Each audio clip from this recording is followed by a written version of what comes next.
భారతదేశంలో స్వాతంత్రం వచ్చిన తర్వాత ఏ రాష్ట్ర సభలో కానీ లోక్సభలో కానీ కోర్టులో, అది కూడా ఉన్నతమైనటువంటి న్యాయస్థానాల్లో కేసు కొనసాగుతున్నటువంటి ఒక ధర్మిలా వాటిని చర్చ చేయొద్దు అని చెప్పని స్పష్టంగా రూల్స్ ఉన్నటువంటి చట్టం ఉన్నటువంటి ఒక నేపథ్యంలో ఎక్కడ కూడా చర్చలు చేయరు. కానీ దానికి భిన్నంగా రేవంత్ రెడ్డి గారు ఏం కసి ఉందో అల్లు అర్జున్ మీద నాకు తెలియదు, ఏం కుట్ర ఉందో అల్లు అర్జున్ మీద నాకు తెలియదు. మరి ఏ రకంగా అల్లు అర్జున్ని లొంగ తీసుకొని తన కాళ్ళకు దగ్గరికి తెచ్చుకోవాలనే ప్రయత్నం చేస్తూ ఉండా, ఇంకేమైనా కమిషన్లా ఇంకేమైనా అంశాలు ఉన్నాయా తెలియదు. మొత్తానికి మాత్రం మొత్తం అల్లు అర్జున్ గారిని టార్గెట్ చేస్తూ దాదాపు గంటన్నర సేపు ఒక వికృత విన్యాసాన్ని రేవంత్ రెడ్డి గారు చూపెట్టినారు. I'm extremely sympathetic and empathetic towards పాపం శైలజ, ఎవరైతే రేవతి గారు చనిపోయినారో వారి పట్ల హృదయపూర్వకమైనటువంటి ఒక సహానుభూతి ఉంది. సానుభూతే కాదు, సహానుభూతి ఉంది. భార్యని కోల్పోయినటువంటి ఒక భర్త బాధ ఏందో, తల్లిని కోల్పోయినట్టు ఒక పిల్ల బాధ ఏందో అర్థం చేసుకోగలిగే ఒక మానవత్వం ఉంది. కానీ దానికి అల్లు అరవింద్ మాత్రమే బాధ్యుడు. ఒక హోంశాఖ మంత్రిగా ఒక సినిమా థియేటర్లో కనీస సెక్యూరిటీ ఇవ్వలేనటువంటి, భద్రత కల్పించలేనటువంటి ఒక అసమర్థుడైన రేవంత్ రెడ్డి తన అసమర్థతను కప్పిపుచ్చుకోవడం కోసం కేవలం అల్లు అర్జున్ మాత్రమే దానికి బాధ్యుడు అనేటువంటి ఒక రీతిలో బట్టగాల్చి మీద వేసి అసెంబ్లీ సాక్షిగా ఏది పడితే అది మాట్లాడిండు.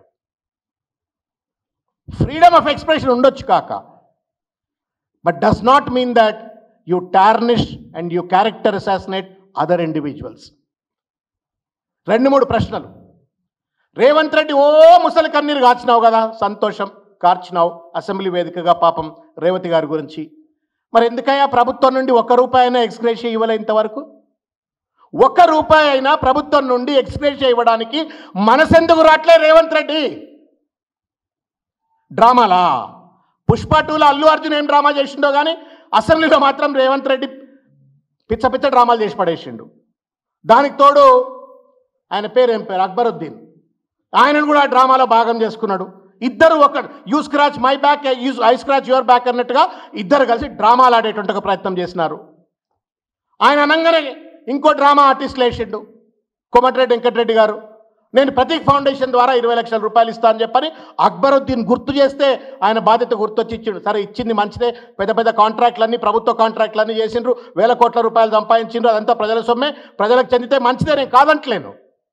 But the question is, Revanth రెడ్డికి అంత బాధ ఉన్నోడు, అంత మొసలి కన్నీరు గార్చినటువంటి ఒక వ్యక్తి, ఆ తల్లి బాధ, ఆ పిల్లగాడి బాధ గురించి వర్ణించినటువంటి ఒక రేవంత్ రెడ్డి ఎందుకు ఒక ముఖ్యమంత్రి హోదాలో, ఒక హోంమంత్రి హోదాలో ₹1 అయినా ప్రభుత్వం నుండి ఎక్స్గ్రేషియా ఎందుకు ప్రకటించలేకపోతా ఉన్నావు? ఎందుకు ఒక ప్రైవేట్ ఫౌండేషన్ ద్వారా కోమటిరెడ్డి వెంకటరెడ్డి డబ్బులు ఎట్లు ఇస్తాడు, ప్రభుత్వం నుండి రేవంత్ రెడ్డి ఎక్స్గ్రేషియా ఎందుకు ఇవ్వడు? మూడవది, అల్లు అర్జున్ ఎంతైతే ఒకవేళ ఆ ఫియాస్కోకు అల్లు అర్జున్ ఒకవేళ కనుక బాధ్యుడైనట్టయితే రేవంత్ రెడ్డి సిగ్గులేదా?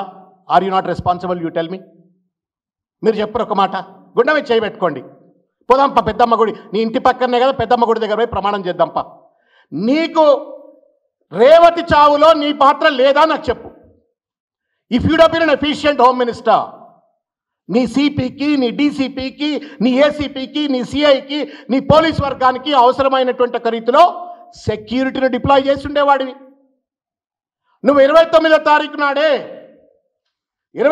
తారీఖు నాడే రవి గుప్తా, ఎవరైతే ఫార్మర్ డీజీపీ ఉన్నాడో, ఇప్పుడు special chief secretary to the government, ఆయనే ఒక మెమో ఇష్యూ చేసిండు. ఇటువంటి ఏది ఎక్కువ రేట్లలో బెనిఫిట్ షోలు నడుపుకోమని మీ ప్రభుత్వం ఇచ్చింది రేవంత్ రెడ్డి సార్. ఎక్కువ రేట్లకు షోలు నడుపుకోమని నీ ప్రభుత్వం ఇచ్చింది. మళ్ళీ ఇప్పుడు చిలక పలుకులు పలుకుతున్నావు, నేను ఒక్క బెనిఫిట్ షో నడపనీయమని చెప్పారు. మరి ఇది ఎందుకు పర్మిషన్ ఇచ్చినావు? దయచేసి అది కూడా సమాధానం చెప్పాలా. నువ్వే పర్మిషన్ ఇస్తావు, లాస్ట్లో నువ్వే రాస్తావు. All the collectors and district magistrates and licensing authorities and the commissioners of police in the Telangana concerned are requested to take necessary follow-up action in the matter accordingly అని చెప్పని ఇందులో రాసిండ్రు. What do you mean by necessary follow-up action in the context of a commissioner of a police? Security arrange చేయాలా అంటే security arrange చేయలేకపోయినావు, ఆ రేవతి ప్రాణాలను కాపాడలేకపోయినావు. కాపాడలేనటువంటి ఒక బాధ్యత నీది. ఒకవేళ అల్లు అర్జున్ గారు మీరన్నట్టుగానే let that has to be proved now, నువ్వు అన్నట్టుగానే పర్మిషన్ తిరస్కరించిన అంటున్నావు. ఎక్కడ తిరస్కరించిన ఆ లెటర్ అయితే ఇంతవరకు బయట పెట్టలే. నేను చూసిన పోలీస్ వాళ్ళు పాపం there are good officers. I know some of them క్లోజ్గా ఇంటరాక్ట్ అయినటువంటి వాళ్ళు. I have great respect to even Anand also, a proud Osmanian, a highly brilliant officer. I have great respect to him. But then I think they seem to have also been pushed and pressurized to have that kind of a press meet today. ఏం video అండి ఇది, నాకు అర్థం కాదు. రేవంత్ రెడ్డి ఏమో నేను మీకు చట్టానికి విరుద్ధంగా నిన్న అసెంబ్లీలో మాట్లాడిండు మొత్తం అంశాన్ని. ఆరోపణ చేసింది ఎవరు? ప్రభుత్వం, అంటే పోలీసు ప్రభుత్వం. నిన్న రేవంత్ రెడ్డి ఆ కేసు ఎక్కడుంది? హైకోర్టులో ఉంది. నిన్న రేవంత్ రెడ్డి అసెంబ్లీ సాక్షిగా ఆరోపణ చేసినటువంటి ఒక పెద్ద మనిషి ఆ ప్రభుత్వమే ప్రభుత్వ ప్రతినిధిగా రేవంత్ రెడ్డి న్యాయవాది అయిపోయి అల్లు అరవింద్ నేరస్తుడు, అల్లు అరవింద్ గురిగిందా లేకపోతే ఇంకేదో ఆయన కాళ్ళు ఇరిగినా చేరిగినా ఆయన పరామర్శలు ఎందుకు చేసిండ్రు, ఎకసెక్కాలు ఆడుకుంటా రకరకాల రీతుల్లో మాట్లాడుకుంటా వ్యక్తిగతంగా టార్గెట్ చేసుకుంటా అతను నిందితుడు అని చెప్పని నిర్ధారణకు వచ్చిండు.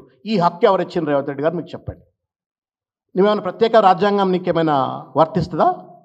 Are you not bound by the Indian constitution? You tell me. నీకు తెలంగాణ బిజినెస్ రూల్స్ అనేటువంటి ఒక ఉన్నాయనే ఒక విషయం సోయి ఉందా? నాకు దయచేసి సమాధానం చెప్పాలని చెప్పి నేను కోరుకుంటున్నా.